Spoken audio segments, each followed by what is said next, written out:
Bonsoir à toutes et à tous. Nous tenons à vous remercier d'avoir pris le temps ce soir, alors qu'il fait magnifique dehors, pour participer à l'événement de clôture de ces travaux que nous menons depuis 3 ans. Merci de votre présence ici ce soir. Langue française, j'espère que vous avez tous pris la possibilité d'avoir la traduction en français. And the same thing for our English-speaking guests and friends. I hope you have taken all that you need to have the English translation. Okay, ich sehe keinen, den da ging da. Und ja, Anne und unsere Deutschen. Ja. Auch auf Deutsch. Ja.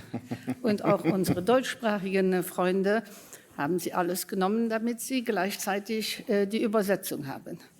So, da kommen wir. Bien. Passons sans plus attendre au vif du sujet. Depuis 3 ans, ou il y a 3 ans plutôt, nous avions ici un premier événement de lancement des travaux que nous avons entamés pour élaborer un plan de mobilité pour la ville de Luxembourg. D'une part, nous avons travaillé avec des experts, 3 bureaux, CIFAS, LuxPlan et Trump. Et, en même temps, notre démarche a également été d'impliquer les citoyens. Il y a eu quelques réunions publiques et puis il y a eu également ce comité d'accompagnement. Quel a été le principal défi auquel nous avons été confrontés au cours de ces travaux? La ville de Luxembourg est extrêmement attrayante. Ces 10-15 dernières années, notre ville a beaucoup évolué en termes démographiques, mais également en termes d'emploi. Et je vais répéter quelques chiffres magiques, mais qui montrent bien le défi d'un plan de mobilité. La ville de Luxembourg représente seulement 2% du territoire national. Sur ces 2% du territoire, la moitié représente des surfaces vertes, des forêts, des parcs, des champs, donc non bâtis, non construits. Par conséquent, il ne reste que 1%, et voilà le grand défi. Sur ce 1% du territoire national habite 20% de la population de notre pays et surtout 40% des emplois au Luxembourg sont concentrés sur ce territoire d'1%, ce qui signifie que chaque matin, à côté des 135 000 résidents de Luxembourg-Ville, il y a environ 130 000 personnes qui s'y rajoutent pour venir travailler à Luxembourg-Ville. Des emplois, bien sûr, qui contribuent au fait que notre situation soit stable. Bon, rien n'est jamais acquis. Les dernières années nous l'ont prouvé. Donc voilà le défi. Personne d'entre nous, aucun d'entre nous ne peut dire exactement comment se présentera cette évolution dans 10 ans, dans 15 ans, dans 20 ans. C'est la raison pour laquelle un état des lieux a été dressé au départ. Vous vous êtes certainement servi et vous avez pris le plan de mobilité. Donc, dans ce document, vous verrez les chiffres de 2020, de 2022, parce qu'il faut tout de même se fonder sur des chiffres. Et donc, vous retrouverez des chiffres dans ce plan. Donc, un état des lieux a été fait sur la base de faits et puis anticiper, établir des pronostics. Si l'évolution se poursuivait, si l'évolution se fait plus rapidement, moins rapidement, enfin, selon le rythme, nous avons élaboré plusieurs scénarios et vous retrouvez tout cela dans ce plan de mobilité. Cela a pris du temps d'élaborer ce document.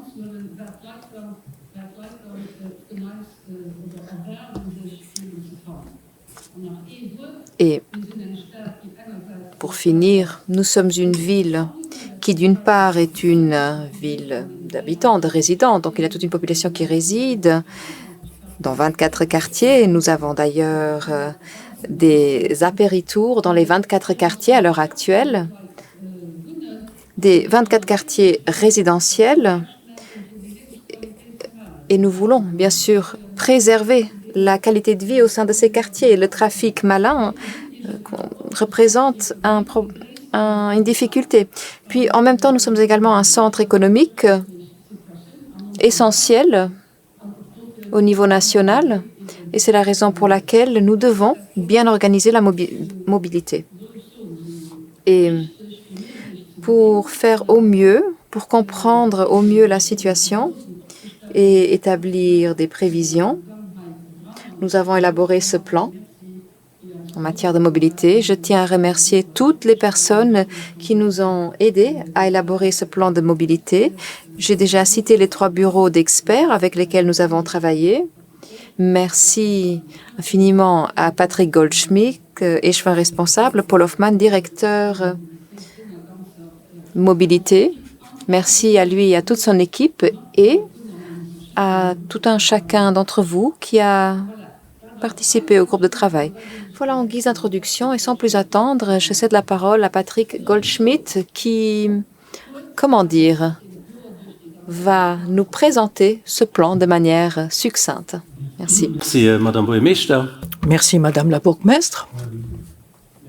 Merci à vous tous d'avoir pris le temps de passer un moment avec nous ce soir pour que nous puissions vous présenter le plan mobilité de la ville de Luxembourg. Je suis très heureux d'avoir enfin sous le coude ce document. Il nous a été livré hier seulement et nous ne voulions pas venir vous voir sans avoir dans les mains ce document. C'est la raison pour laquelle cette réunion est si tardive. Et puis, nous l'avons en 3 langues, français, allemand et anglais, pour vous permettre à tous de suivre et d'étudier ce que nous avons constaté en termes de mobilité et ce que nous avons comme idée pour les prochaines années.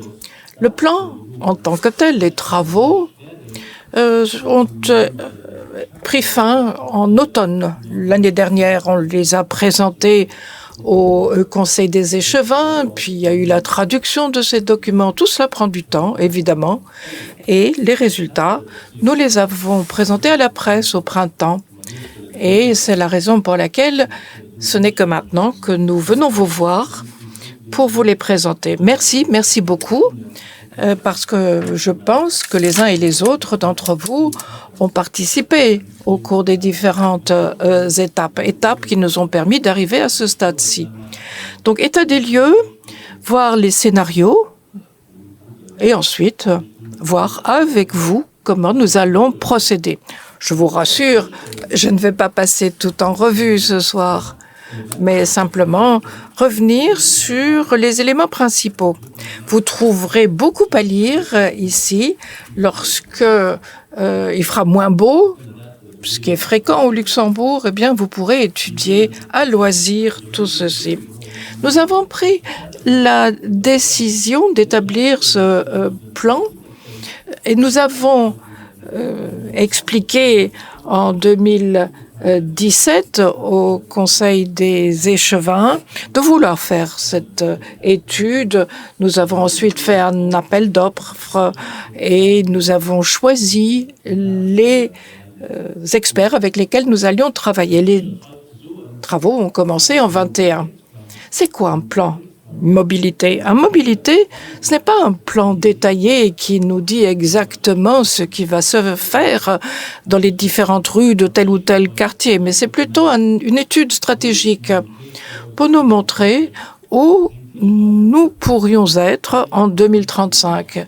Et c'est cette analyse-là qui est faite dans ce plan de mobilité qui se veut une analyse des différents moyens de transport, c'est-à-dire le piéton, le cycliste, l'automobiliste, mais également les raisons pour lesquelles on se déplace, c'est-à-dire le déplacement, les trajets professionnels, privés, de travail vers l'école, mais également il faut tenir compte des déplacements économiques, c'est-à-dire pour les commerces, par exemple. Tout cela, il faut en tenir compte. Et comme il s'agit d'un document de stratégie, il peut ne pas correspondre à la réalité qui va advenir. Et dans son introduction, Madame Polfer l'explique bien. Nous n'avons pas été seuls pour faire ce travail. Nous avons travaillé avec des experts qui nous ont accompagnés tout au long du processus. Ce sont des experts qui ont l'habitude de faire ce genre de travail à l'extérieur, à l'étranger. Et le Conseil des échevins a également été mis au courant de l'avancement des travaux. Le tout a été suivi par le comité d'accompagnement formé de représentants des institutions nationales, mais bien entendu également du ministère MMTP, de la police, de la direction régionale de la police notamment, de ProVélo, de Cluster for Logistics Luxembourg, l'Union commerciale Luxembourg for Finance et également des employés des différentes instances, que ce soit les bus et autres. Le rôle du comité d'accompagnement a été, comme le nom l'indique, l'accompagnement de ce processus, mais également rédiger des recommandations, y réfléchir. Mais bien entendu, ça a été toute une palette de solutions qui ont été présentées et tout n'a pas pu être retenu. Nous nous sommes rencontrés 7 fois avec des ateliers également. Et le travail s'est fondé également sur le plan mobilité, le plan national de la mobilité qui a été un fil d'Ariane. En 1921, le 13 octobre, nous nous sommes réunis, avec 8400 participants, plus de 2000 messages, parce que nous avions mis cela sur notre plateforme. Le 3 mars 2022, au Trams Chap, nous avons présenté les résultats de cette enquête. Nous avons fait l'analyse et présenté les objectifs du plan. Et en septembre 2022, à la place d'Armes, il y avait la possibilité de rencontrer les différents experts. Place d'Armes, il y a eu 170 entretiens individuels avec les experts, avec grand nombre de remarques. Tout cela, vous trouverez sur le site de la ville de Luxembourg, Plan Mobilité VDL. Nous avons fait l'analyse pour voir où en sommes-nous en 2020. Il nous a bien fallu prendre des données de base connues. Et c'est là que nous avons analysé les différents modes de transport. Transport public, eh bien aujourd'hui déjà, on se rend compte qu'il est extrêmement performant, que ce soit l'AVL ou le tram. Le tram compte plus de 130 000, 100 000 passagers voyageurs par jour. 40 millions de personnes sont transportées par l'ensemble de nos moyens motorisés, tram et bus. Donc, beaucoup d'utilisateurs.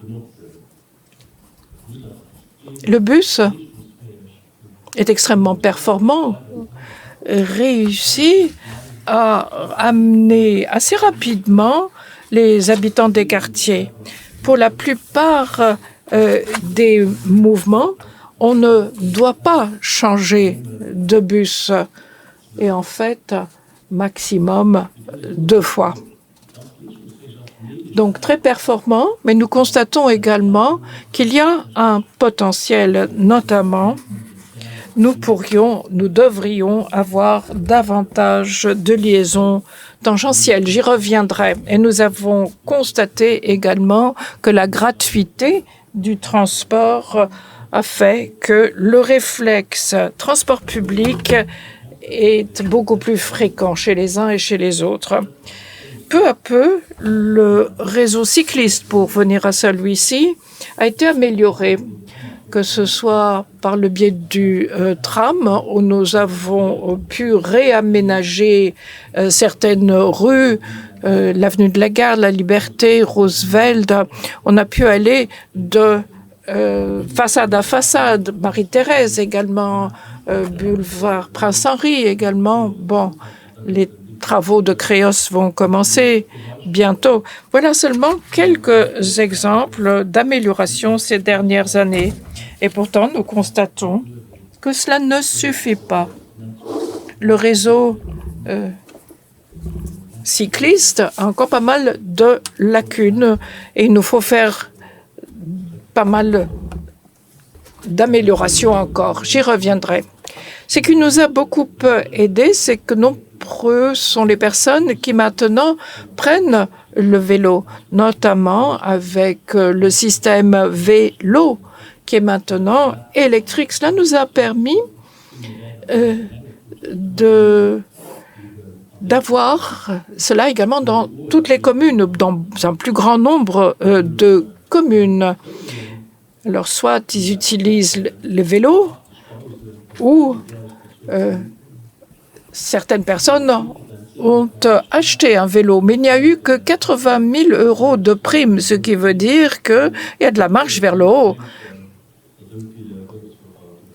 Nous n'avons pas encore convaincu tout le monde. Pour ce qui est des piétons, eh bien, on se rend compte que l'on se déplace facilement à pied, les distances sont courtes. D'un point de vue technique, nous avons apporté des améliorations, abaissé les trottoirs et entre deux passages piétons, il y a un maximum 300 mètres, donc à 150 mètres de là où on se trouve, on a un passage piéton. Pour ce qui est du réseau routier, nous en sommes au plafond de la capacité, certainement aux heures de pointe. Je ne parle pas des vacances, mais les heures de pointe normales, eh bien, nous n'avons pas de réserve. Et c'est la raison pour laquelle il est extrêmement difficile d'offrir plus de routes, sauf si on faisait des tunnels, ce qui n'est pas prévu. Et ni l'hypercentre, ni la gare ne peut permettre cela. Les véhicules en stationnement maintenant, eh bien, la gestion de stationnement est bonne, et que ce soit en surface ou en sous-sol, ou ce qui est des parkings relais, parce que les capacités sont encore présentes. Nous avons fait l'analyse de l'évolution d'ici 2035. Quel est le point de départ? Eh bien, les pronostics pour 2035 reposent surtout sur les chiffres du PAG de Luxembourgville. Nous avons essayé de voir quels sont les potentiels pour ce qui est des résidents, des habitants, mais également des emplois. D'après nos calculs, eh bien, d'ici 2035 par rapport à 2020, nous comptons avec plus 50 000 emplois et plus 57 000 habitants, c'est-à-dire 46% pour ce qui est des habitants. Quand on voit ces chiffres, on voit que l'écart entre emploi et habitants se rétrécit. mais nous devons créer davantage de logements. Notre croissance est dynamique. Le nombre d'habitants a certainement augmenté, même en dépit de la petite crise. On a eu davantage de résidents, d'habitants. Mais alors, donc, il n'est pas facile d'absorber telle quelle cette augmentation. On ne peut pas ne rien faire. Si maintenant nous avons des mouvements en ville, disons 2020, puisque c'était notre base, 857 000 mouvements par jour, et avec l'augmentation qui est prévue, eh bien, nous aurons 33% de mouvements de plus. Ce qui fait qu'en 2035, nous aurons 1 144 000 mouvements, donc une nette augmentation. Et c'est là qu'on en vient au scénario avec les différentes hypothèses. Je vais vous présenter 3 scénarios de base et puis ce qui nous a permis d'élaborer un scénario de planification et un scénario préférentiel, comme nous l'appelons, et je vais vous les présenter, les expliquer brièvement. Dans le scénario de base 1, nous avons examiné la question suivante. Que se passerait-il si nous ne modifions rien, mis à part les décisions qui ont déjà été prises? Par exemple, le tram qui circulerait jusqu'au Findel et jusqu'au stade, l'extension du boulevard de Kiev qui est déjà terminée. Que se passerait-il si l'on n'adoptait pas de nouvelles mesures? Comment se présenterait l'espace public? Eh bien, l'on constaterait que au niveau du transport motorisé individuel, il y aurait une augmentation de 20%. Mais je le disais au départ, aux heures de pointe, nous sommes déjà arrivés à saturation. Donc ce scénario de base n'est tout simplement pas possible.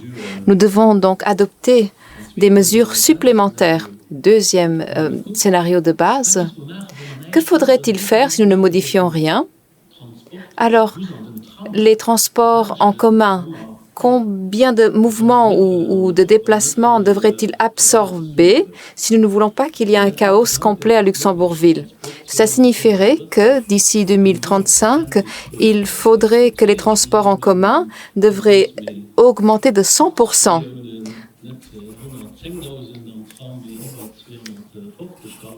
Donc, 200 000 personnes dans le tram. Oui, de toute façon, nous y arriverons parce que nous allons étendre le réseau, mais ça sera abordé dans les autres scénarios. Et puis, le scénario de base 3. Dans ce scénario, nous mettons en œuvre toutes les mesures indiquées dans le plan national de mobilité. Nous voyons ce que cela pourrait représenter pour 2023. Dans le PNM 2035, le boulevard de Merle, le boulevard de Sessanges serait aménagé. Juste pour vous donner des exemples, pour piloter autrement le trafic, par exemple à la rue des Aubépines, Porte d'Olrich également. Ces mesures sont extrêmement importantes pour que nous puissions justement effectuer plus ou absorber plus de déplacements via les transports en commun dans le centre. Alors, en effectuant des calculs sur la base de ces scénarios 1, 2 et 3, nous avons élaboré un scénario de planification. Nous avons tiré la conclusion qu'il faudrait étendre massivement le système des transports en commun. Il faudrait aménager un deuxième couloir nord-sud entre la place de l'Étoile et la Cloche d'Or, et également route Arlon, Port d'Olrich, pour désengorger le centre-ville et la gare. Et bien sûr, adapter les infrastructures à cette évolution. Donc, tout cela pour délester le trafic. Donc, extension des transports en commun, Cela permettrait de réduire la part modale du transport motorisé individuel, mais pas suffisamment pour absorber ces chiffres que je vous ai communiqués tout à l'heure. C'est la raison pour laquelle nous avons élaboré un scénario préférentiel sur la base de nouvelles mesures adoptées. Nous voulons en fait que la part des transports en commun, de la mobilité douce, atteigne au minimum 51%. Et ainsi, le transport motorisé individuel serait plafonné, gelé, pour qu'il ne puisse pas augmenter. Donc, vous l'aurez compris, il faudra investir dans 2 ou 3 modes de locomotion pour qu'il soit toujours possible de circuler à Luxembourg-Ville à l'avenir.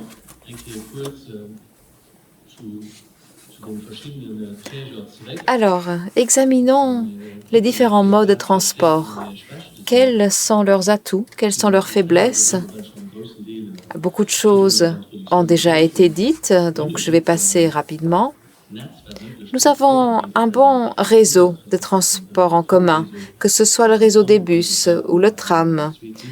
Pour le tram, il nous faut une ligne bis pour avoir une redondance. Si jamais il y a un problème sur le circuit principal, il faut qu'il y ait un itinéraire bis. Pour les bus, si jamais il y a un accident sur la route, le bus peut prendre une déviation. Pour le tram, c'est beaucoup plus compliqué, d'où l'importance d'un itinéraire bis.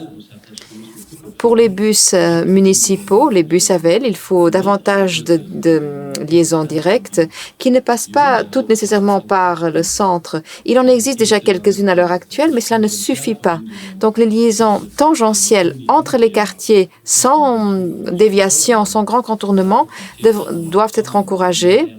Et bon, surtout si il y a une extension du tram, il est important que les bus puissent amener les gens vers le tram. Nous constatons également, et nous l'avons vu dans l'enquête, en fait, nous réalisons des enquêtes chaque année sur la satisfaction des usagers avec le réseau AVL. Et donc, nous obtenons toujours d'excellents retours sur la propreté, l'amabilité du personnel, l'efficacité. Bon, les retours ne sont pas toujours positif à 100%. Mais en tout cas, s'il y a le moindre souci, écrivez-nous, signalez-le pour que nous puissions examiner chaque réclamation éventuelle. Ce qui est important, c'est que, bien sûr, nous avons un bon aperçu d'où vivent les gens, d'où ils vont travailler, et nous comprenons bien comment adapter l'infrastructure. Nous devons toujours donner une alternative aux personnes, une alternative au transport motorisé individuel. En même temps, nous devons également coopérer davantage avec les modes de transport interrégionaux pour qu'il n'y ait pas trop de bus vides qui circulent à Luxembourg-Ville, dans certains quartiers. Donc, profitez également de l'offre interrégionale. Nous avons besoin de corridors à haut niveau de service qui doivent être à disposition des bus et du tram. Là, la priorité est accordée au transport en commun et l'idée, c'est que les gens aient vraiment le réflexe de passer du transport motorisé individuel au transport en commun, si c'est possible, bien sûr. Bien sûr, nous n'allons forcer personne, mais nous voulons tout de même optimiser cette possibilité pour que les gens aient envie et aient le réflexe d'utiliser les transports en commun. Alors, voir également quelles sont les lacunes, les inefficiences du réseau RGTR. Et bien sûr, il faut réfléchir avec les partenaires, y compris au niveau national, avec les entreprises, parce que il est important que ces bus RGTR puissent circuler plus rapidement vers Luxembourg-Ville et puis vers leur point de départ. Pour ce qui est du vélo, comme je l'ai dit, Le réseau cyclable a été amélioré ces dernières années, mais il nous reste encore beaucoup de potentiel. Il faudra engager des efforts pour qu'il y ait moins de pistes cyclables en mode mixte avec d'autres modes de transport parce qu'il y a beaucoup de personnes qui n'osent pas prendre le vélo tant que les pistes cyclables ne sont pas complètement sécurisées, du moins en semaine. Et puis, les liaisons envers les communes voisines doivent être améliorées, renforcées. Et l'année prochaine, nous espérons avoir des bonnes connexions cyclables vers Reuseur et d'autres localités. Donc là, nous sommes en contact étroit avec les communes. Et de toute façon, nous sommes en contact avec les communes, avec le système de location de vélos. Nous recevons énormément de demandes. Elles dépassent vraiment nos attentes. Je passe aux véhicules en stationnement. Là, nous constatons que des conflits subsistent à certains endroits. Par exemple, les trottoirs ne sont pas suffisamment grands ou larges. Là, nous devons voir, examiner. Ah, je suis allée un peu trop vite. Je vous prie de m'excuser. Non, je voulais tout d'abord parler des véhicules en stationnement, donc des voitures qui sont simplement garées. Les slides ont avancé un peu trop vite. Nous constatons qu'à Luxembourgville, nous avons énormément de places de stationnement, plus de 50 000 emplacements de stationnement, alors qui font tout de même 6 mètres. C'est presque une distance Luxembourg-Paris. Donc voilà, imaginez une file de voitures de Luxembourg à Paris. Est-ce que cet espace-là pourrait être utilisé différemment? En tout cas, il y a beaucoup d'emplacements de stationnement. C'est vrai qu'au centre-ville, c'est assez saturé, mais qu'il reste tout de même des places de parking dans le quartier de la gare ou ailleurs où l'on peut accéder facilement au centre-ville. Donc, nous avons des capacités importantes. Nous avons un système de guidage, de pilotage des différents parkings où l'on comprend quelle est la disponibilité des parkings. Puis, il y a bien sûr toute la gestion des emplacements de stationnement. Parce que si nous voulons améliorer la mobilité, nous devons également réfléchir en termes de gestion des stationnements. Donc, ce document est d'ordre stratégique et nous réfléchissons à une refonte de la gestion des emplacements de stationnement partout sur le territoire de Luxembourgville. Le réseau routier est saturé et cela pose problème parce que l'autoroute n'entoure pas l'intégralité de la ville de Luxembourg. Aux heures de pointe, les capacités sont saturées du réseau routier. Et à ce moment-là, il y a beaucoup de personnes qui passent par Luxembourgville plutôt que de rester sur l'autoroute pour arriver au Kirchberg. Alors que bien sûr, il serait mieux pour la ville de Luxembourg si les gens restaient sur l'autoroute, mais il faudra voir avec les instances nationales pour qu'il soit plus attrayant de rester sur l'autoroute et qu'il soit justement moins attrayant de circuler à travers les quartiers. Le réseau routier est en bon état, la qualité est grande. Nous avons apaisé le trafic à l'intérieur des quartiers. Je pense aux zones 30, mais il y a encore des améliorations qui sont possibles. Cela a été dit rapidement, clairement.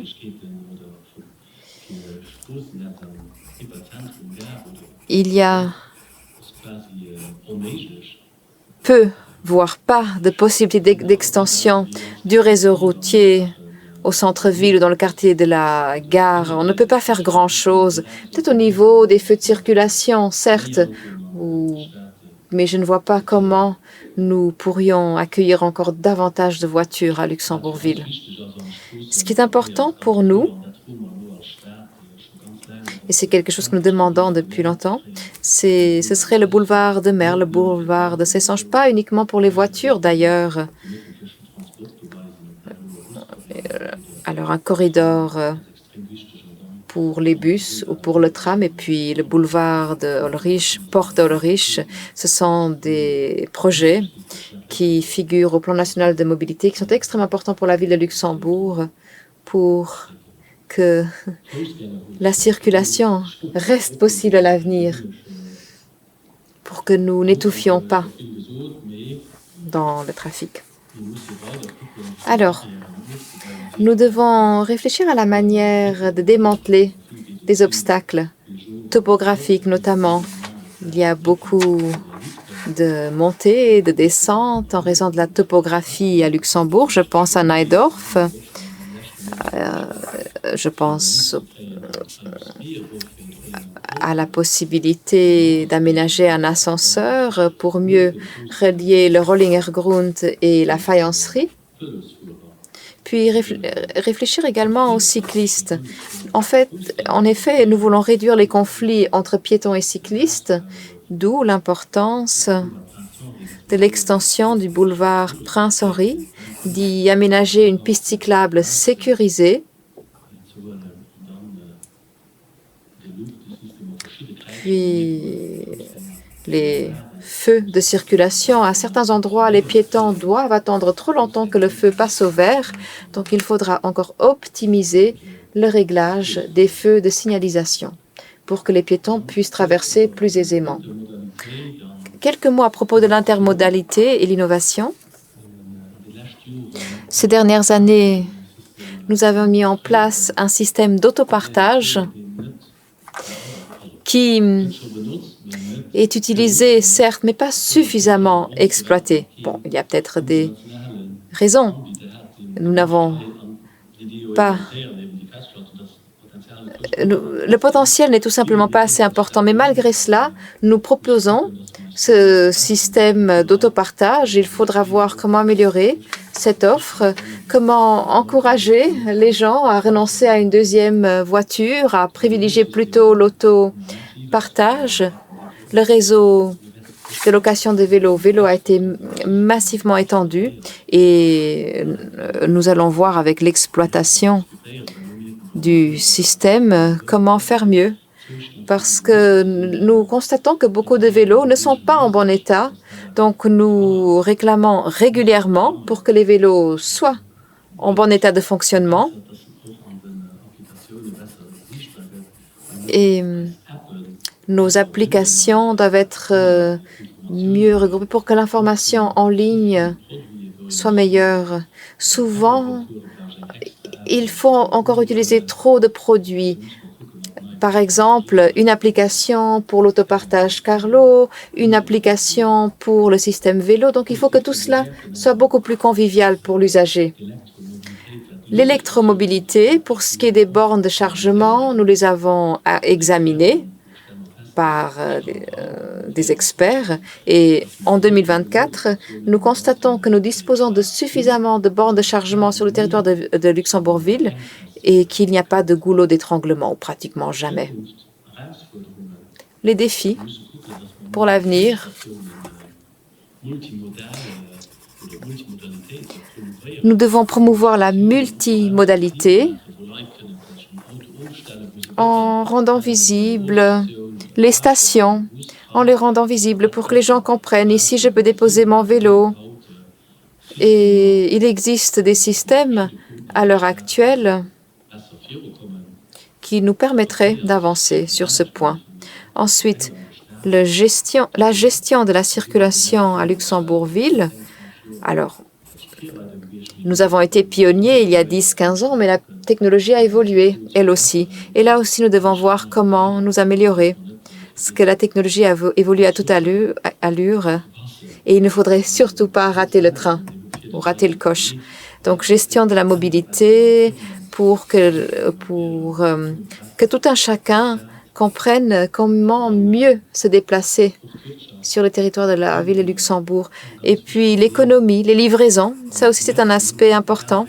Si nous avons des commerces, quels que soient les quartiers, il faut que ces commerces puissent être livrés et nous devons optimiser ce volet-là. il n'est pas possible qu'à l'avenir, il y ait des camions qui entrent à Luxembourgville à 11 heures du matin. Et puis, nous devrons donc mieux travailler et voir avec tous les usagers pour que ce soit encore plus agréable de venir à Luxembourgville. J'arrive bientôt à la fin de ma présentation. Je vous avais déjà dit en introduction que nous parlons là d'un document de stratégie, mais qui nous donne quand même une voie à suivre, une direction en tout cas. Mais cela ne suffit pas. Il faut avancer. Nous ne pouvons pas prendre ce document, nous taper sur l'épaule et voilà. Non, nous avons continué à travailler. Déjà, le document était prêt, mais nous devons maintenant entrer dans les détails et mettre en musique les différentes mesures. Alors, il y a des concepts et dans notre nouvelle déclaration des échevins, nous l'avons dit que nous voulons apaiser les quartiers. C'est quelque chose qu'on nous dit à chaque fois quand nous nous rendons dans les quartiers. Nous le voyons bien. Nous constatons quand même aussi que ceux qui vivent dans les quartiers, les résidents, doivent accepter les améliorations également. Et peut-être que quand on fait appel à un expert qui voit cela autrement, eh bien, c'est rafraîchissant. Alors, nous avons fait cela pour Bereldange, pour Merle, pour Bonnevoie et autres, et où la circulation est complexe. Et nous avons donc fait appel à un expert. Nous en sommes à la fin de ces études et les collègues de la division mobilité vont d'ici peu présenter cela au Collège des échevins avec des propositions basées sur des chiffres, le nombre de passages à l'entrée, à la sortie, ce que l'on peut faire pour que les voitures restent sur les axes principaux. Nous avons fait l'appel d'offres pour ce qui est de la mobilité douce. Il s'agit là d'un concept pour la ville de Luxembourg, pour piétons et vélos. Nous l'avons déjà fait, mais il faut l'élargir maintenant avec toutes les données qui nous viennent maintenant du plan mobilité. Les appels d'offres ont été lancés et très prochainement, nous allons faire l'attribution du marché. Et d'ici 8 à 10 mois, j'espère, nous devrions avoir les résultats pour ce qui est du nouveau concept de mobilité vélo-piéton. Pour ce qui est de la gestion des stationnements, nous faisons la réforme. Alors, nous ne voulons pas faire ça du haut vers le bas. Il existe de nombreuses possibilités. Et en interne et au conseil communal et échevinal, nous allons analyser cela et prendre les mesures qui devraient être satisfaisantes pour tous. Nous sommes également de faire une nouvelle mouture du plan ville-enfant. C'est un plan qui a été élaboré la première fois en 2007. Ça a été fait pour les enfants, donc convivial pour les enfants, quelque chose de ludique avec des symboles qui vont être compris par les enfants. Et on a fait cela avec les enfants, qu'on voit avec eux comment utilisent-ils leur vie, qu'est-ce qu'ils font pendant les loisirs. On tient compte également des parents et ce plan de la ville pour les enfants devrait être présenté à l'automne. Et puis, nous avons également un concept pour le chargement en ville et voir ce qui se passe maintenant qu'il y a une nouvelle circulaire, c'est-à-dire nous sommes maintenant, les communes sont donc responsables pour le chargement. Aujourd'hui, ça suffit, mais il y aura besoin de davantage de bornes dans un avenir proche et nous allons vous présenter cela. Mais d'abord, en réunion de commission et ensuite du conseil communal. Et le système de guidage de stationnement est prévu également en 2025. Les travaux vont commencer. Voilà. Ma présentation est terminée. Je tiens à remercier tous ceux qui ont travaillé à l'élaboration de ce plan mobilité, que ce soit les participants lors de réunions d'aujourd'hui, que ce soit pour le comité d'accompagnement, les 8000 internautes qui ont participé à aux enquêtes, et Monsieur Rafael da Silva, qui est là tout discret au premier rang, mais au cours des dernières années a été souvent sollicité par Monsieur Hoffman et Monsieur Vanetti. Merci aux relations publiques. Je sais que je ne devrais peut-être pas le dire, mais je vous ai pas mal énervé, mais c'est important parce que nous en avions cela également pour avoir les traductions. Je vous invite à prendre connaissance de cela. Vous y trouverez beaucoup d'informations que je n'ai pas eu la possibilité de vous les faire connaître ce soir. Merci. Ja, vielmals merci, Herr Goldschmidt. Merci beaucoup, Monsieur Goldschmidt, pour cette présentation. Bien sûr, il ne faut pas attendre pour envoyer des courriels. Vous pouvez poser vos questions maintenant, ici ce soir. Nous avons prévu 2 micro-baladeurs. Vous pouvez chacun poser 1 à 2 questions dans la langue de votre choix. Nous voulons vraiment veiller à ce que chacun puisse s'exprimer, poser ses questions, et nous nous réjouissons d'avance d'avoir un échange constructif avec vous.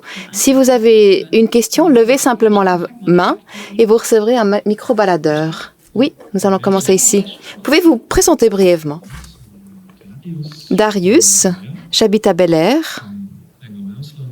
J'ai vécu longtemps à l'étranger, dans d'autres villes, qui, sur certains aspects, sont peut-être un peu plus loin que Luxembourg-Ville, mais je vois tout de même qu'il y a une bonne évolution à Luxembourg-Ville.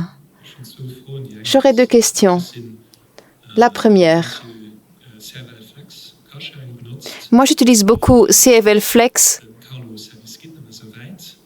autopartage, parce que bon, le système Carlo a ses limitations. Si je veux aller voir des amis un peu plus loin, le système CFL Flex est plus étendu. Je comprends bien que la ville de Luxembourg ait son propre service, mais je pense qu'il y a peu d'offres CFL Flex. Est-ce que cela pourrait être étendu? Est-ce que la coopération pourrait être améliorée? Parce que moi, je ne peux pas vraiment utiliser pleinement ce potentiel. Est-ce qu'il y a des moyens pour faire plus? Deuxième question, je viens de l'oublier. C'est pas grave. Nous allons déjà répondre à votre première question et puis peut-être que l'autre vous reviendra. Monsieur Goldschmidt, merci pour cette question. Et les constats que vous faites nous sont communiqués régulièrement. Alors, historiquement, le système Carlo, le système d'autopartage, avait été lancé avant que le Flex soit lancé au niveau national. Alors, l'ancien ministre a également été échevin et Carlo est pour nous complémentaire à l'offre de mobilité. Et nous nous sommes dit que nous voulions offrir un service d'autopartage en ville. Il y avait eu un appel d'offres. Nous savions dès le départ que nous n'allions pas atteindre la masse critique nécessaire. Nous n'allions pas trouver un prestataire étranger. En même temps, le système Flex a été mis en place. Bon, la masse critique n'était pas présente non plus, mais il faut savoir que jusqu'encore très récemment, il n'était possible de déposer les voitures Carlo que sur des terrains privés, pas dans l'espace public. Et c'était vrai pour Flex également. Les conditions n'étaient tout simplement pas données pour le stationnement de ces voitures. Cela a changé entre-temps. Aujourd'hui, il y a plus de possibilités. Je pense que ni l'un ni l'autre de ces systèmes n'est rentable et au cours des prochains mois, avec le service, avec le collège Échevinal et peut-être également avec Flex, nous devons voir quels sont les souhaits des usagers, quelles sont leurs demandes et que pouvons-nous faire pour faire mieux. Est-ce qu'il faut procéder à une extension de notre système Carlo O ou alors coopérer davantage avec Flex? Nous avons un système qui se fonde sur les stations. Là où je loue la voiture, je dois également la ramener. Pour Flex, c'est différent. En tout cas, nous sommes tout à fait ouverts et voir comment améliorer les choses pour que les chiffres soient meilleurs. Et souvent, quand on vient de l'étranger, l'on peut se dire, je n'ai pas vraiment besoin d'une voiture. Si je n'ai besoin d'une voiture qu'une ou deux fois par semaine, je peux passer par un système d'autopartage. Oui, madame, bonsoir. Je m'appelle Anne. J'ai une question concernant la gratuité des transports en commun. C'est tout de même une charge pour la commune et pour l'État. Est-il prévu qu'à l'avenir, la gratuité des transports communs soit préservée? Et comment financer cela? Je me pose cette question tous les jours.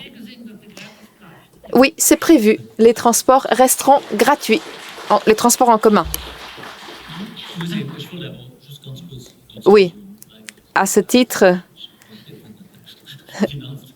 alors, petite précision comptable ou financière, lorsque les transports en public étaient payants, de toute façon, la ville de Luxembourg et l'État devaient apporter une contribution très, très élevée. Bon, maintenant, il y a une contribution un peu plus élevée à fournir, mais les résultats sont extraordinaire. La manière dont le Luxembourg est perçu à l'étranger, la manière dont les personnes utilisent de plus en plus ces transports en commun, je pense que nous ne pourrons pas revenir en arrière. Et tant que le pays se porte bien, c'est aux élus politiques de voir comment utiliser le budget et je pense que c'est un bon investissement, cette gratuité des transports publics.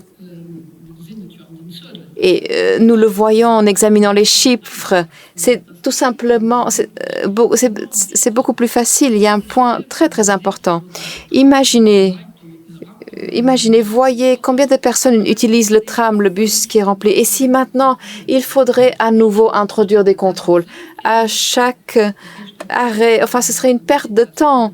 La vitesse des bus serait restreinte.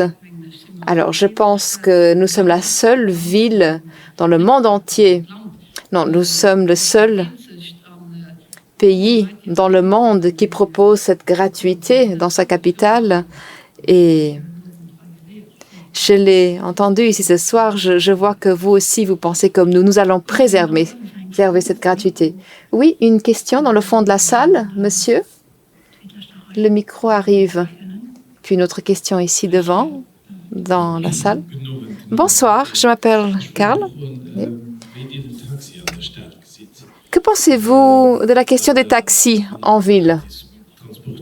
La gratuité des transports publics est une bonne chose, mais comme les taxis font également partie des transports, pensez-vous qu'à l'avenir, il y aura encore des taxis? Est-ce que ça fera partie des modes de transport et qu'avez-vous prévu pour davantage d'emplacements de stationnement pour les taxis en ville? Les taxis ne vont pas disparaître, ils resteront payants. Nous n'allons pas prendre en charge les frais de taxi, mais merci pour votre question. Je vous comprends. Ces dernières années, nous avons retiré des emplacements de stationnement pour les taxis et oui, nous devons voir quelles sont les possibilités à accorder aux taxis. Ce matin, j'ai participé à une conférence où il était question de Smart Cities, de villes intelligentes et des start-up réfléchissaient à cette question. Je pense que ces 10, 20 prochaines années, il y aura encore des taxis en ville. Donc, il faudra voir avec les exploitants de taxis pour que vous puissiez exercer votre métier. Madame, oui. Je vous en prie. Oui. Je m'appelle Johannes. Bonsoir. De Eisstadt, ASBL. Nous occupons de participation citoyenne, mais ce n'est pas mon propos. Alors, vous avez parlé des appels d'offres. Alors, il était question d'un plan de mobilité durable. Vous dites tout le temps qu'il faut éviter le chaos en termes de mobilité. Alors, il y a l'aspect climat qui intervient. Nous avons des objectifs à atteindre. Combien de tonnes de CO2 économisez-vous grâce à votre plan? Quelles sont les réductions d'émissions de CO2? Je pense aux objectifs climat à atteindre. Merci pour cette question. Je vous dis d'emblée, je n'ai pas de chiffres CO2 à vous fournir. Et vous avez raison de dire que, bien sûr, le plan de mobilité doit être durable. Il y a des directives européennes à respecter. Et oui, nous investissons pour que les transports publics soient neutres, durables. Si nous ajoutons des corridors, il y aura moins de place pour le transport motorisé individuel, à moins que l'on ne commence à construire des tunnels. En tout cas, nous sommes dans une ville des circuits courts et il est possible d'atteindre à pied un endroit, partir d'un autre. Donc, tout cela pour donner envie aux gens, au centre-ville, de ne pas recourir à la voiture. Mais l'espace routier doit être accessible pour les livraisons, pour le CG10, pour les secours d'incendie et de secours. Prenons le boulevard Roosevelt. Il y a 15 ans, il y avait probablement 3 voies. Maintenant, il n'y en a plus qu'une. Ce sont des axes principaux. Le boulevard Royal, le bus, il circule. Il y a eu des réductions massives. Bien sûr que cela a un impact sur les émissions de CO2, mais pour vous répondre concrètement, je n'ai pas maintenant de chiffres concrets à vous fournir, mais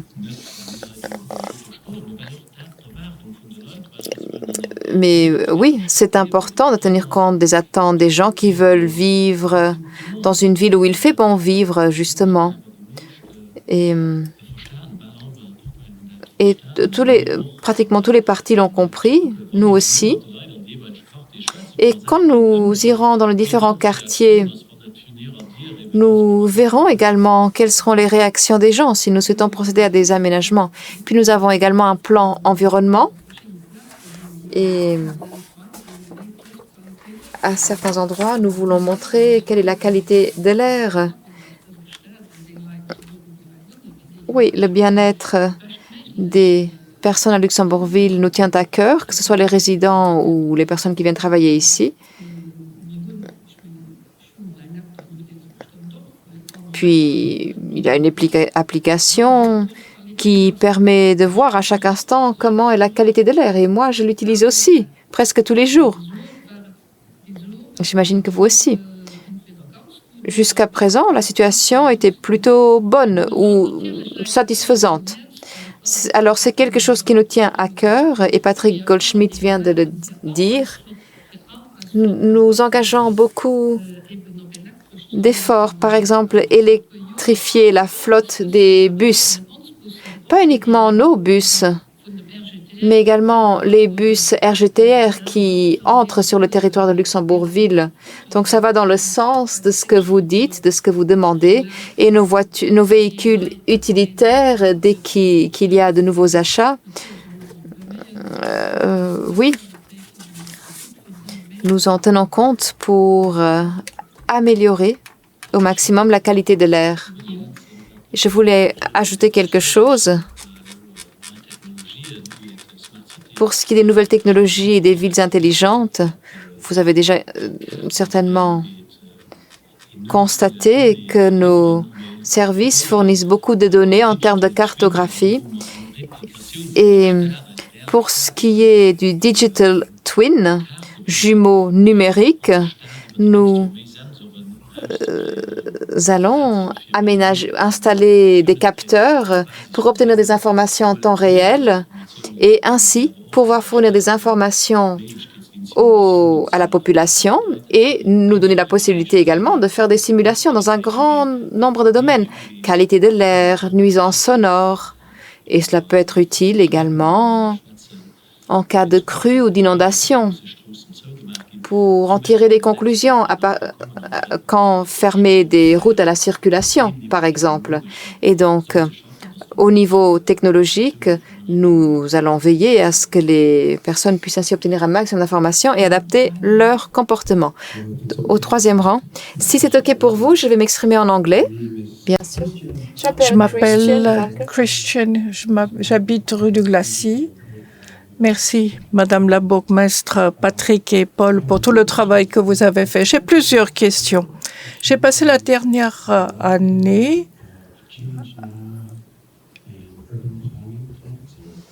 à participer à des conférences d'urbanisation, même au niveau mondial. Et ce qui revient à chaque fois, c'est la durabilité et les investissements en durabilité sont bien supérieurs à tout ce qui concerne les investissements en combustibles fossiles. J'étais assis à côté du Singapore World Plan. Moi, j'étais le seul luxembourgeois. Il y avait les gens de Bloomberg, exactement. J'étais dans une grande conférence de la mobilité active, beaucoup de PDG, beaucoup d'enseignants. Les présentations revenaient toujours sur un sens, sur une idée. C'est que le nombre d'étudiants qui veulent apprendre ne prend pas le bus. Ce n'est pas prendre la voiture. La première manière pour les étudiants pour venir à l'école, c'est d'être actif, c'est de bouger pour venir à l'école. Donc, j'ai reçu un email de la ville de Luxembourg invitant tous les résidents ici d'être assurés par la ville de Luxembourg pour accompagner un étudiant et un élève à l'école en bus. Il y a plus de 350 000 études de peer review qui nous montrent que ce n'est pas une bonne chose. Il faudrait un programme actif. Peut-être que je n'ai pas très bien compris. Je sais ce que nous avons demandé parce qu'effectivement, nous avons des transferts de bus, mais c'est uniquement pour les tout jeunes enfants.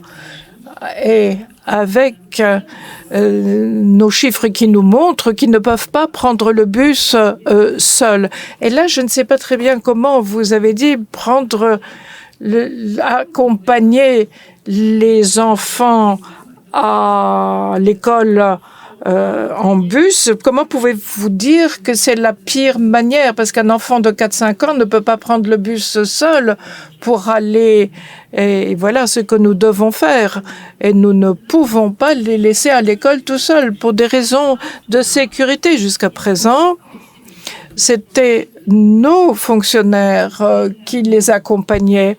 Mais comme on a atteint un point où on ne peut pas avoir suffisamment de fonctionnaires, nous avons, comme nous l'avons fait pour le Pédibus, on n'en a pas encore parlé ce soir, mais le Pédibus est un succès énorme là où nous le proposons. Pédibus n'est pas un bus, mais c'est les enfants se retrouvent à un certain endroit et il y a quelqu'un qui n'est pas un fonctionnaire mais un bénévole qui les emmène à l'école. C'est la même sorte d'offre que nous faisons pour accompagner de petits-enfants. Ça ne concerne que des petits-enfants, pas pour les lycées, mais pour les petits-enfants. Et nous cherchons des bénévoles qui pourraient les accompagner en basse. Monsieur Goldschmidt d'abord. Comme Madame Polfer l'a dit, c'est une ajoute qui vient. Je suppose que vous pensez surtout lorsque, à midi, par exemple, il faut transporter les enfants au foyer. Ça dépend de la distance et si cela suffit pour faire ce trajet à pied. Je sais qu'il y a des discussions. Certains parents disent qu'ils devraient faire les 400 mètres à pied. D'autres disent qu'il n'en est pas question. Et c'est là que nous avons des discussions. Mais là où nous avons des écoles où les enfants viennent de plus loin, que nous ne voulons pas que les parents arrivent en voiture jusque-là, eh bien, nous essayons de réduire cela autant que possible.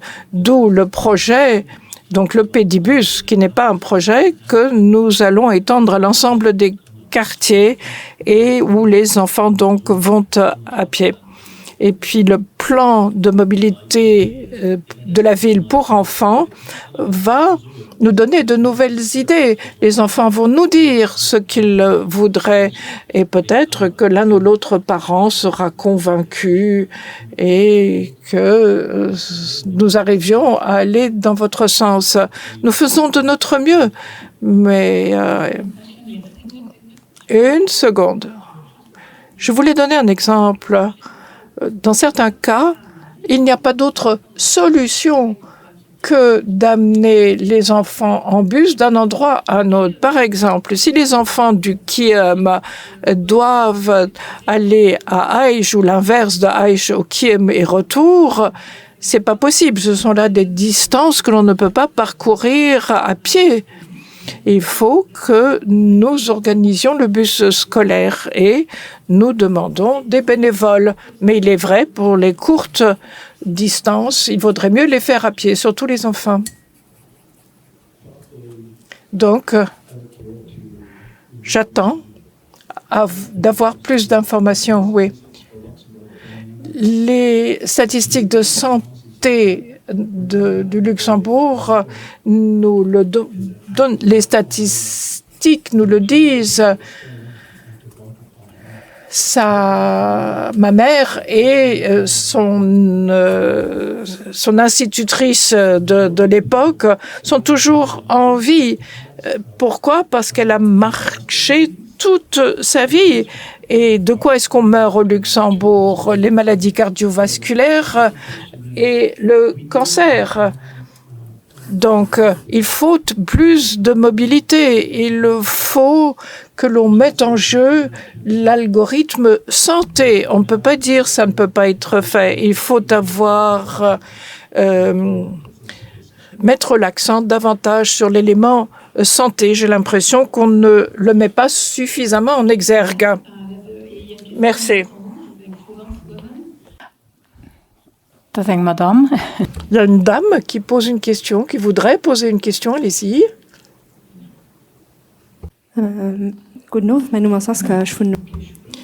Aska. J'habite le Kirchberg. Merci pour cette présentation fort intéressante. J'ai une question, plutôt une idée. Vous avez parlé d'initiatives pour l'avenir, mais nous avons déjà beaucoup de choses qui sont déjà mises en place, mais qui ne sont pas vraiment transposées encore. Vous aviez de chouettes concerts pour la fête nationale au Luxembourg. Merci beaucoup. Mais dans un tel projet, il faut penser également à la mobilité. Comment est-ce que je suis arrivée au concert Toto? Je voulais prendre le vélo. J'ai une bicyclette électrique, mais je n'ai pas pris le e-bike parce que il n'y a pas de stationnement pour les e-bikes. Je ne veux pas le mettre n'importe où. Donc, j'ai pris le tram. Mais plus tard, lorsque j'ai voulu rentrer, je voulais prendre le tram, mais il était super rempli. et il ne circulait que toutes les 7 minutes. Alors, j'ai laissé la place à ceux qui en ont davantage besoin que moi. J'ai voulu prendre le vélo, cassé, tous, parce que la maintenance ne se fait pas. Ensuite, je me suis rendue à l'arrêt de bus.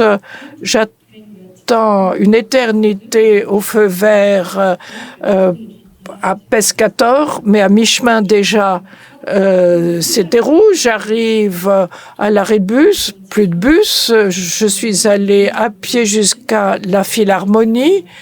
J'ai pris un vélo, j'ai pu faire une station et puis plus rien. Je crois que j'ai atteint mon domicile vers 1h du matin. Donc vraiment, là où on a déjà prévu des choses, il y a des lacunes. Alors, mettez de l'ordre là-dedans et n'attendez pas 2025. Merci. Merci pour ces constats. Oui, ils m'ont été communiqués par d'autres également. Bien sûr, cela ne nous réjouit pas.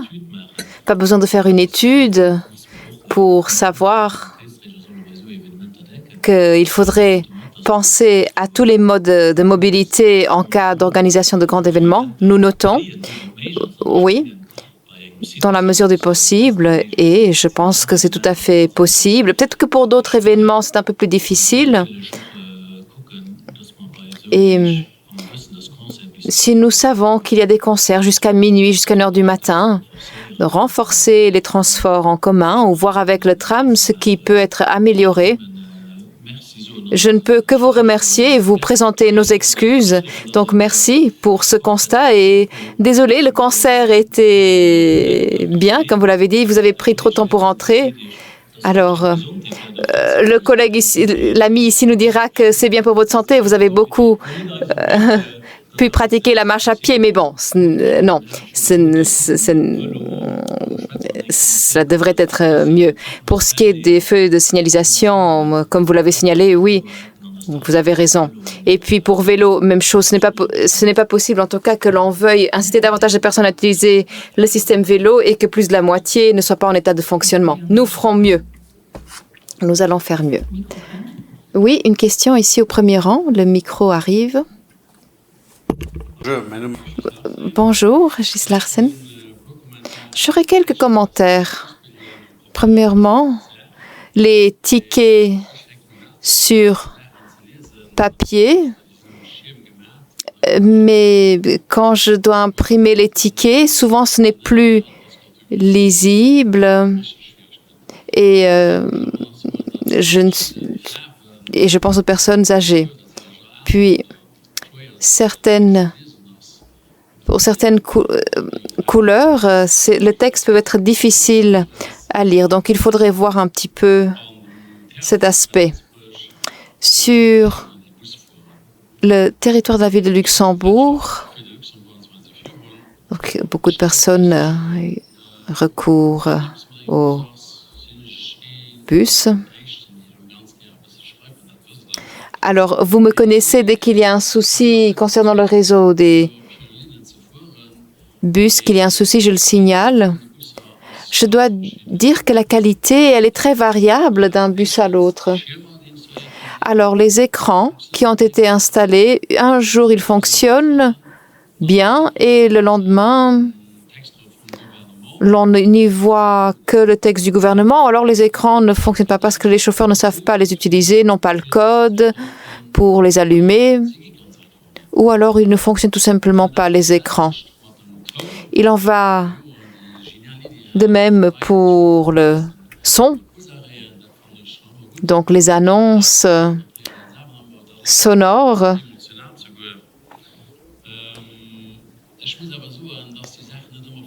Je dois dire que ces choses-là ne fonctionnent pas toujours. Et si le service est ce qu'il est, si les sociétés sont payées pour effectuer leur travail et ce n'est pas bon marché, alors il faudrait que le service ait la même qualité partout. Moi, je vis dans une rue où il y a un grand hôtel.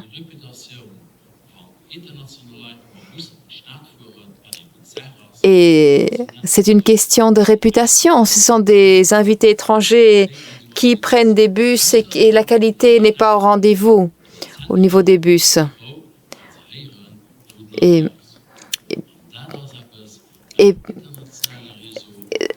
je pense au volet international, au Kirchberg notamment. C'est extrêmement important que les noms des arrêts soient bien prononcés. Je pense à la gare d'Ommeldange qui est beaucoup utilisée et qui est dans un état répugnant.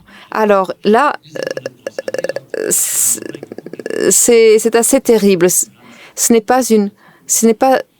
vraiment pas une référence. C'est une question de réputation.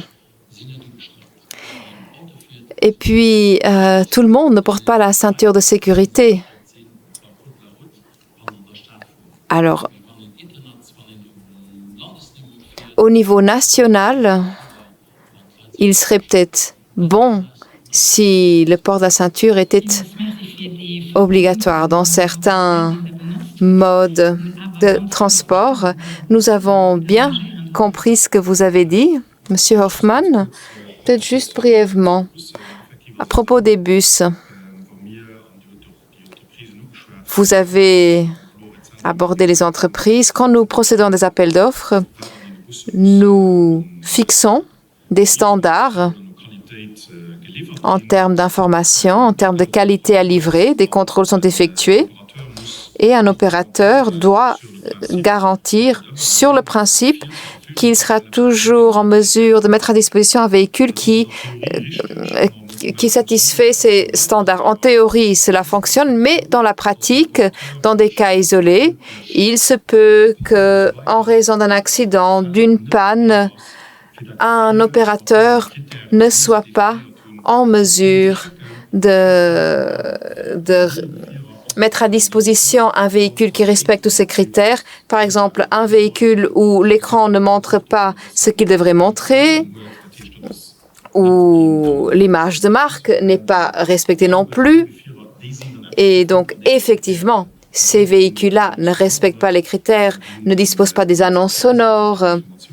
Le système d'information n'y figure pas non plus. Nous avons prévu des pénalités dans ce cas-là pour que le niveau des prestations soit élevé et corresponde à nos attentes.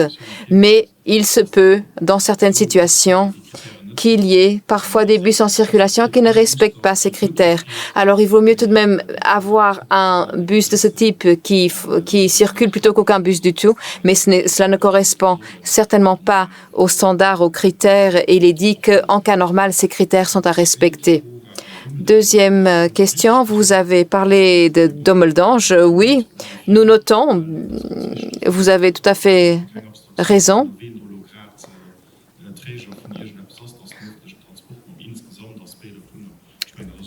Les transports en commun, c'est un tout. Pour ce qui est du port de la ceinture de sécurité intramuros, dans le réseau de la ville de Luxembourg, ce n'est pas obligatoire. Et si quelqu'un prend l'autoroute, le contournement, oui, il faut. Le port est obligatoire. C'est réglé dans le code de la route et les bus sortants, y compris pour le réseau RGTR, offrent cette possibilité aux passagers de fixer leur ceinture de sécurité. Mais cela relève de la décision des passagers. Donc, l'infrastructure doit être mise à disposition. Il faut que les passagers aient la possibilité de boucler leur ceinture de sécurité, mais il n'y a pas d'obligation. Cela dépend des passagers, c'est leur choix. En tout cas, l'infrastructure doit être présente, c'est-à-dire que les ceintures de sécurité doivent être présentes dans ces bus. Un complément, dans cet appel d'offres, nous avons dit que les entreprises devaient passer à l'électromobilité et les bus électriques ont été commandés, mais il y a eu des retards. Et donc, dans certains cas, certains anciens bus doivent être équipés. Il y a donc des critères à respecter. Il y a même des sanctions, donc des pénalités. Alors, voilà, il y a des entreprises qui s'en sortent mieux que d'autres, mais nous espérons que d'ici la fin de l'année, les flottes soient équipées pour éviter ce genre de problème. Mais si jamais il y a des soucis, dites-le nous, signalez-nous. Et puis, pour ce qui est des horaires, des dépliants, nous pouvons revoir les couleurs pour que ce soit bien lisible. Vous avez d'autres questions? Si oui, un micro vous sera amené. Nous reviendrons vers vous.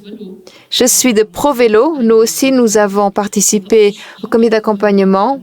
Et ce soir, et de manière générale dans la discussion avec la ville de Luxembourg, ce qui me gêne souvent quand on parle d'aménagement du territoire, on dit si c'est possible, s'il reste de l'espace. Si c'est possible, l'on prévoit des pistes cyclables. Ça a été dit à plusieurs reprises. Si la possibilité existe, si c'est possible, alors au boulevard de Merle, nous intégrerons le vélo ou le tram. Nous demandons, nous revendiquons, nous exigeons une autre manière de penser. Pensez d'abord au vélo et aux piétons et puis planifier le trafic motorisé individuel. C'est ainsi que vous pouvez résoudre les problèmes de mobilité dans la ville de Luxembourg. Merci. Madame Goldschmidt, nous ne sommes pas de la même famille, même si nous partageons le même nom de famille. Mais nous nous connaissons, nous avons des divergences parfois. J'ai parlé du boulevard de Merle, j'ai parlé des transports en commun, parce que je n'ai pas pensé au vélo sur le boulevard de Merle. Déjà, il serait une bonne chose si les emprises seront acquises pour avoir toute cette largeur pour que tous les modes de déplacement puissent être pris en compte. J'étais très claire ce soir. J'ai dit qu'il restait encore beaucoup d'efforts à déployer, ce que nous allons faire à l'avenir. Je n'ai pas dit que, si possible, si nous trouvons un espace, nous allons ajouter le vélo. Ce n'est pas ce que j'ai dit. Alors, je pense qu'il est important de reconnaître les efforts consentis ou à consentir. Oui, tout devrait aller plus vite, mais ce n'est pas toujours possible. Nous faisons de notre mieux. Oui, mais je voudrais que ce soit l'inverse, que vous disiez plutôt, nous voulons accorder la priorité au vélo, aux piétons et puis la voiture, plutôt que de planifier la mobilité comme vous le faites. En fait, il faudrait un autre point de départ pour avancer. Madame Goldschmidt, vous le savez, et nous avons eu beaucoup de discussions avec vous. Nous ne pouvons pas examiner une seule direction. Ça relève de notre responsabilité. Nous devons examiner le tout. C'est ce que nous faisons d'ailleurs. Et partout. Et pour ce qui est du boulevard de Merle, cela fait tout de même 30 ans que l'on nous promet que ce sera fait. Ce sera une route nationale, c'est une route nationale. Et il n'y a pas que le boulevard de Merle, il y aura également le boulevard de Cessanges qui nous permettrait d'améliorer les choses et la vélo doit être prise en compte. Et vous le savez, Madame Goldschmidt, et je l'ai dit, quand on fait une nouvelle planification, on peut faire participer tout le monde. Mais si je me trouve entre deux bâtiments et qu'il faut s'y mettre pour les bus en aller-retour, on n'a pas la place pour faire autre chose. Et vous le savez très bien. Darius. J'ai une remarque à propos du réseau vélo. Donc moi, je l'utilise tous les jours. Et je partage nombreuses des frustrations qui ont été exprimées tous les jours sur toutes les stations où je suis. Il n'y a pas que les vélos. Enfin, le problème principal, ce n'est pas parce que la batterie ne marche pas, etc. Mais les bornes ne libèrent pas le vélo. Je ne le vois pas dans la app. Et je vois, une fois arrivé à la station, que le point est vert, mais je ne peux pas les enlever de la borne. Vous avez parlé de solutions. Oui, bien sûr, il y a du vandalisme, mais j'ai vu de nombreuses personnes qui en font un jeu que de garer le vélo à pleine vitesse dans la borne, et ça de tous les âges. Et ça casse les bornes, c'est évident. Et si, avec la app, on avait un système pour dire il y a une borne qui est cassée, peut-être qu'on peut faire le traçage également et que le corollaire avec un vélo qui vient d'être garé, on retrouve l'utilisateur de ce vélo. Et on peut dire que c'est cet utilisateur-là qui est responsable de la mise hors service de cela. Alors peut-être que on pourrait mieux intégrer ces différentes données et cela réduirait le taux de frustration. Monsieur Goldschmidt, je vous donne raison à 100%, mais vous l'avez dit, c'est GCDECO. La app, ce n'est pas la nôtre. Nous payons un service qui n'est pas à la hauteur. Bon, mon fils, par exemple, me téléphone tous les jours. Je n'arrive pas à avoir un vélo et je lui dis mais essaye ailleurs, etc. Oui, mais j'arrive pas à avoir un vélo. Tout ce que je peux faire, moi, c'est de dire allez, peut-être qu'on doit faire un recommandé ou convoquer le directeur général de GCDECO à Luxembourg pour qu'il voit ce qui se passe. Pour l'instant, nous payons pour un service qui n'est pas à la hauteur. C'était un peu ma crainte parce que avec l'arrivée du beau temps, GCDECO n'a pas réussi à tout mettre en ordre. Et nous allons tout faire vraiment pour peut-être changer d'opérateur avec le nouvel appel d'offres. Bonsoir, Antoinette Welter du Limpertsberg. Oui, je voulais vous encourager. C'est vous qui avez votre mot à dire pour le choix d'une société, alors utilisez cela. Enfin, j'ai une question de principe. Au départ, on a appris qu'il y a une forte croissance dans le pays et dans la ville de Luxembourg, aussi bien pour ce qui est du nombre de résidents que du nombre d'emplois. C'est lié, évidemment. Alors, il y a de nouveaux emplois qui sont créés dans le pays et à Luxembourg-Ville. Alors, question, est-ce que c'est souhaité? Est-ce une fatalité contre laquelle nous ne pouvons rien? C'est une question que je me pose depuis à peu près 30 ans. Au moment où a démarré cette croissance très forte, nous savons très bien, on dit que la croissance n'est pas illimitée. On a tous des frontières, des limites. Notre pays a un territoire limité. Alors, est-ce qu'on n'a pas réfléchi à une autre possibilité? Quel serait le nombre optimal de résidents de la ville de Luxembourg pour qu'elle soit vivable? Idem pour le pays, mais ça, c'est pas votre sujet. C'est une discussion qu'on devrait mener. Ou est-ce que d'entrée de jeu, ce n'est pas possible parce qu'on dit que nous n'avons pas moyen de guider cela? Merci beaucoup. Question de principe, qui répond? Évidemment.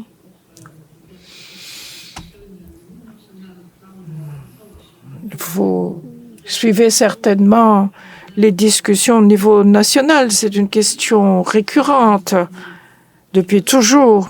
Vous savez que tel que nous sommes maintenant, ça n'a pas toujours été le cas. Le Luxembourg a connu des périodes qui ne remontent pas à si longtemps en arrière où nous étions en fichue crise et où nous étions heureux d'en sortir dans les années 70-80, crise énorme.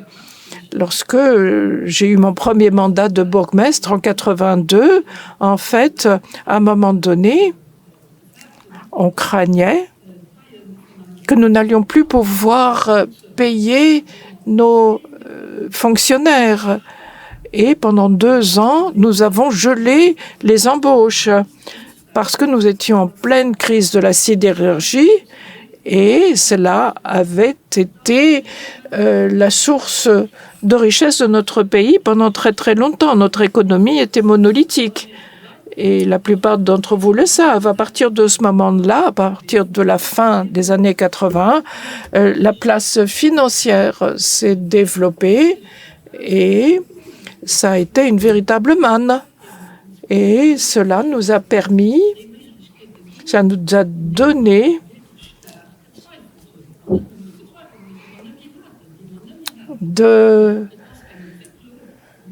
la possibilité de nous développer. Oui, c'est un vrai développement, mais jusqu'où aller? Le plan Vargo, le plan de 67, prévoyait déjà que la ville pourrait avoir une croissance jusqu'à 165 000 habitants en 1967, c'est-à-dire que les terrains pourraient permettre les constructions de logements pour 165 000 habitants. Mais il a fallu longtemps pour arriver à cela. Ensuite, en 92, nous avons eu le plan Joly, où nous n'avons pas dépassé cela. Et même celui que nous avons adopté en 2017, le périmètre n'a pas bougé d'1 centimètre. Donc, les droits de construction existent sur nos propriétés. Et c'est un droit que nous avons, que les propriétaires ont. Mais comment est-ce que cela va se passer? Souvenez-vous des chiffres. Et en 2035, on pourrait être à 181 000 habitants, c'est-à-dire si toutes les possibilités étaient épuisées, utilisées telles que prévues au PAG. L'année dernière nous a montré à quel point cela peut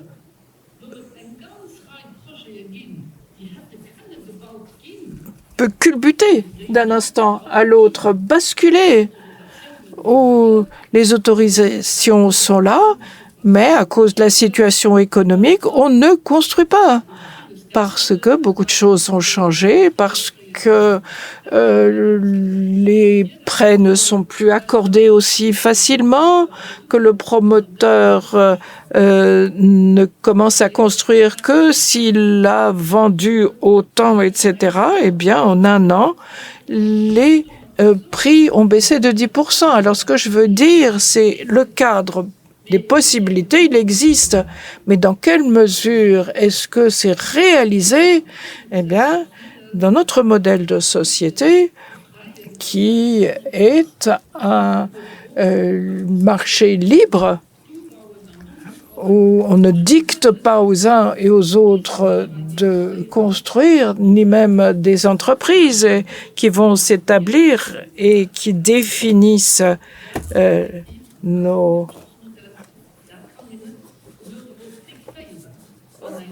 richesses. Eh bien, si une entreprise veut s'établir chez nous ou ailleurs, la base légale est la même partout, eh bien, il faut correspondre à nos règles, et il y en a beaucoup.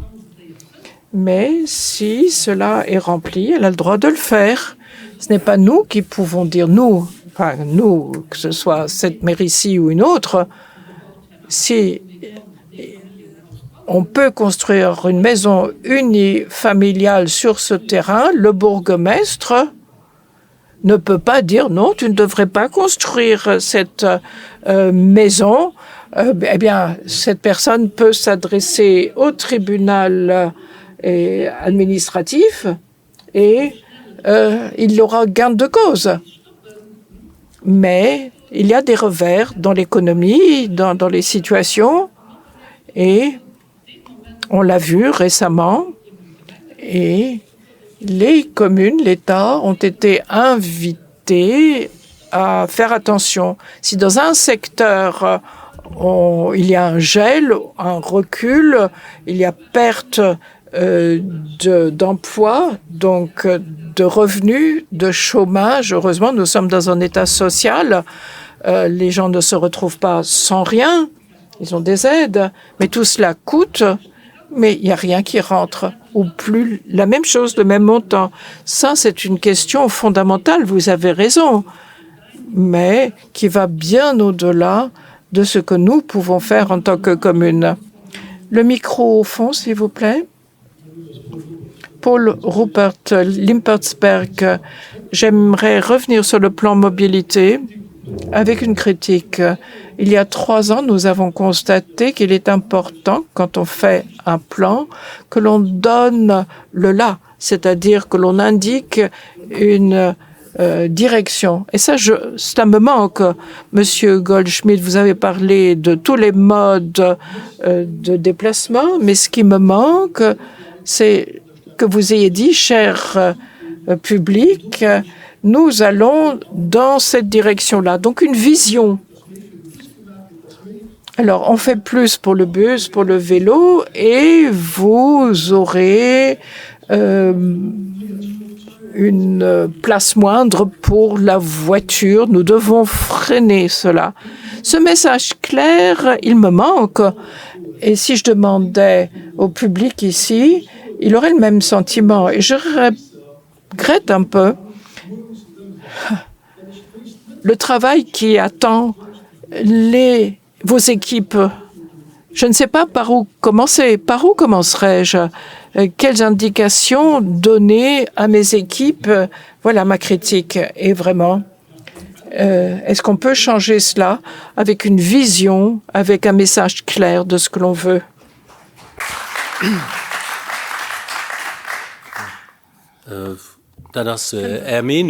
C'est votre avis. Très bien. Ni Madame Polfer, ni moi-même avons élaboré ce plan de mobilité. Nous avons travaillé avec des experts externes, avec nos services. Maintenant, pour ce qui est de direction, de toute façon, le plan de mobilité vient d'être publié. Vous y retrouverez tous les détails. Si je vois que dans le scénario de prédilection, nous visons 51% de part modale pour le transport en commun et la mobilité douce, alors je ne sais pas ce que vous attendez de plus. Peut-être que vous voulez que je dise qu'il n'y a pas suffisamment de personnes qui utilisent des vélos. Oui, je le sais, c'est vrai. Et nous ne pourrons gérer la question de la mobilité qu'en misant sur les transports en commun. Je l'ai dit, je ne sais pas quoi dire de plus. Est-ce que vous voulez que je vous dise que plus personne ne devra prendre la voiture? Eh bien, vous pouvez attendre longtemps, je ne dirai pas cela. Je sais que la plupart des gens ici ont besoin d'une voiture à un moment ou à un autre. Et bien sûr, si l'on peut utiliser l'autopartage, très bien. Mais c'est OK d'avoir mais la réalité est ce qu'elle est. Les grands constructeurs automobiles vendent chaque année de plus en plus de voitures. Ce n'est pas la réalité qu'il n'y ait plus de place pour la voiture. Notre engagement, il est clair. Plus de mobilité douce, plus de transport en commun, et nous n'allons pas interdire la voiture. Un plan de mobilité, par définition, examine tous les modes de transport, et la voiture en fait partie. Et si vous lisez ce plan de mobilité, il y a certainement des choses qui ne vont pas plaire à tout le monde. Mais je pense tout de même que ce plan de mobilité va dans la direction que vous défendez. Ce ne sera pas tout pour le vélo. Ce n'est pas le seul mode de transport. Ce n'est pas possible non plus, si l'on tient compte des chiffres, des centaines de personnes qui viennent travailler à Luxembourgville, et j'aimerais beaucoup qu'ils ne viennent pas en voiture, s'ils pouvaient renoncer à leur voiture, mais oui, ça dépend également d'autres ressorts. Oui. D'abord, je veux féliciter Patrick Goldschmidt Paul Hoffman, Laurent Venetti et toute l'équipe d'avoir produit un plan de mobilité. Je pense que la ville de Luxembourg en avait besoin, même c'est un peu tard. Je comprends aussi le monsieur qui dit que peut-être en grande stratégie, il manque un peu. Peut-être on parle d'abord sécurité routière, le climat, et peut-être pas moins c'est mentionné. Mais moi, je trouve que en tant que des graines, qu'il n'y a pas forcément tout le bons choix. Les choix difficiles ne sont pas encore faits par rapport au parking, par rapport au vélo, par rapport là où on met plus, on réduit peut-être un peu la voiture. Comment on va conduire le quartier? J'espère que dans le plan qui vont venir, y arrive. Une question que moi je veux me poser, c'est que si j'ai des graines, mais si aussi parents des élèves à Vauban, Madame Paul verra bien dit que nous sommes il y a 1% de territoire qui est construit, mais il y a aussi 60% des étrangers qui vivent sur votre territoire, dont à peu près il y a les écoles européennes, l'école Vauban. Et je crois qu'il y a à peu près 4000 étudiants qui vont tous les jours aussi dans les écoles internationales. Donc je souhaiterais demander, aussi dans le Kinderstadtplan, que les écoles européennes sont aussi Vauban et l'ISL et peut-être l'école anglaise aussi, soient intégrés dans cette discussion. Je pense qu'ils ont beaucoup de bonnes idées aussi. Merci. Vous avez tout à fait raison. Vous avez parlé de 60% de résidents non luxembourgeois qui n'ont pas la nationalité luxembourgeoise. Ce n'est pas 60%, c'est 70% de la population résidente à Luxembourgville. C'est une excellente suggestion, à savoir, oui, tenir compte également des grandes écoles, des écoles internationales. Oui, nous en tiendrons compte. Peut-être encore une de questions, parce que nous avons encore des engagements à partir de 20 heures. Oui, au 4e rang, monsieur, au t-shirt. Non, avec micro, sinon les interprètes ne vous entendent pas et ne peuvent pas traduire. Quand je prends le vélo, je constate que quand il y a des travaux, quand il y a un chantier privé, la première chose qui est condamnée, c'est la piste cyclable. Et puis, il n'est pas prévu de donner une alternative aux cyclistes.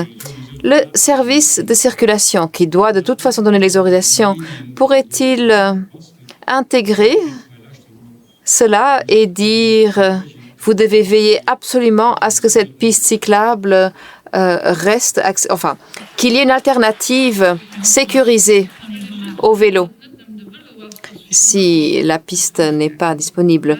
Oui, c'est vrai pour le vélo, mais c'est surtout vrai pour les piétons. Et ça, c'est un vrai problème. Oui, c'est très juste. Du point de vue de la circulation, vous l'avez dit correctement. Les entreprises doivent demander une autorisation et il y a des conditions à respecter pour les chantiers privés. Prévoir quelque chose pour les piétons, une déviation et, si possible, pour le vélo. Mais nous constatons dans la réalité que ce n'est pas toujours respecté. Et nous n'avons pas non plus 200 agents qui pourraient se rendre partout. Mais si vous constatez des situations de ce type, signalez-nous immédiatement pour que nous puissions intervenir rapidement. Oui, moi aussi, je suis citoyen. Quand je vois quelque chose, je signale immédiatement. Mais c'est vrai qu'on a des travaux dans une maison privée. C'est vrai que ces véhicules sont à côté de la maison ou du logement et que c'est difficile à ce moment-là de circuler pour le piéton ou le cycliste. Mais c'est vrai qu'il faudrait au moins indiquer aux piétons, aux cyclistes comment circuler sans danger.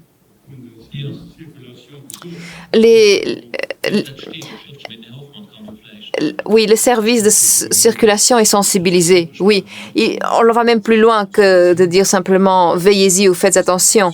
Non, il faut délimiter l'intervention. Quels sont les travaux à réaliser? Quelle est l'envergure? Le calendrier est défini également. Parce que souvent, surtout s'il s'agit de plus grands chantiers, il faut prévoir un phasage, à discuter avec les services. Donc la prémisse, elle est très claire. Et c'est vrai pour tous les usagers, le piéton, le cycliste. Il faut que tout un chacun puisse circuler. Il faut que les flux soient garantis. Mais dans la pratique, c'est souvent une question de mise en œuvre. Il y a des contraintes à respecter. Il y a parfois des interprétations un peu plus freestyle par certains. Mais c'est vrai que à l'impossible, nul n'est tenu. Parfois, il n'y a pas d'espace pour laisser circuler le piéton à gauche et à droite de la rue. Parfois, il faut prévoir une traverse tout simplement pour des contraintes liées à l'espace. Donc, dans la mesure des possibles, ces éléments-là sont intégrés, mais les prescriptions sont claires. Il faut intégrer tout cela. C'est juste en fait la mise en œuvre qui laisse parfois à désirer. Je suis d'accord avec vous. La toute dernière question, madame, ce sera la dernière question de cette soirée. Je vous en prie. Bonjour ou bonsoir. Tout d'abord, merci. Merci beaucoup pour cette présentation. Je suis une expat. Je vis au Luxembourg, à Aesch, et je viens de rejoindre le Luxembourg. Je suis ravie de voir à quel point vous êtes inclusif et tous les efforts continuels que vous déployez pour améliorer l'inclusivité. Je ne m'attendais pas à recevoir un exemplaire en anglais du plan de mobilité. J'en suis ravie. Je l'ai passé en revue pendant la présentation. Je suis impressionnée par les détails de l'information et les détails que l'on retrouve dans ce plan de mobilité. Et oui, c'est donc une brochure très détaillée qui montre exactement à quel endroit une passerelle ou un pont est prévu. J'aurais une question tout de même d'ordre pratique. Par exemple, à Aesch, il y a des endroits où je vois qu'il y a une certaine marge d'amélioration, où l'on pourrait ajouter un passage piéton, par exemple, ajouter une passerelle, un pont, voire un tunnel. Comment est-ce que je peux vous transmettre ces informations à vous ou au gouvernement? Et quand les services reçoivent ce type d'informations, de suggestions, quelle est la procédure à ce moment-là? Si on a des suggestions, où les déposer? Il y a plusieurs possibilités. Nous avons le système Reported, signalez-le si vous souhaitez signaler quelque chose. Et le plus simple, c'est d'envoyer un courriel à la ville de Luxembourg. Et même si le courriel n'arrive pas au bon interlocuteur, les courriels sont transmis aux services compétents et vous recevrez une réponse officielle. Parfois, ce sont des choses toutes simples qui peuvent être mises en œuvre directement. Ou alors, il y a une explication. Peut-être que c'est un projet national. Il faut tout d'abord voir, est-ce que l'on se trouve sur une route nationale ou sur une route communale? Le plus simple pour communiquer avec la ville de Luxembourg, c'est souvent par courriel. C'est ce qui permet d'avancer le plus rapidement possible. Merci beaucoup. Et nous arrivons à la fin de cette 4e réunion de participation citoyenne. Merci beaucoup pour votre participation. Comme Madame vient de le dire, le document, le plan mobilité existe en 3 versions linguistiques, en français, en allemand, en anglais. Il existe également en ligne. Si vous souhaitez un exemplaire papier, vous pouvez le demander sur le site de la ville de Luxembourg consacré à la mobilité. Et bien sûr, vous pouvez vous servir et prendre un exemplaire en sortant. Je vous souhaite une excellente soirée et merci pour votre présence ici ce soir. Merci, Madame Reuter, et merci à toutes les interprètes et à l'équipe technique qui nous ont donné un coup de main ce soir. Merci beaucoup. Bonsoir à toutes et à tous.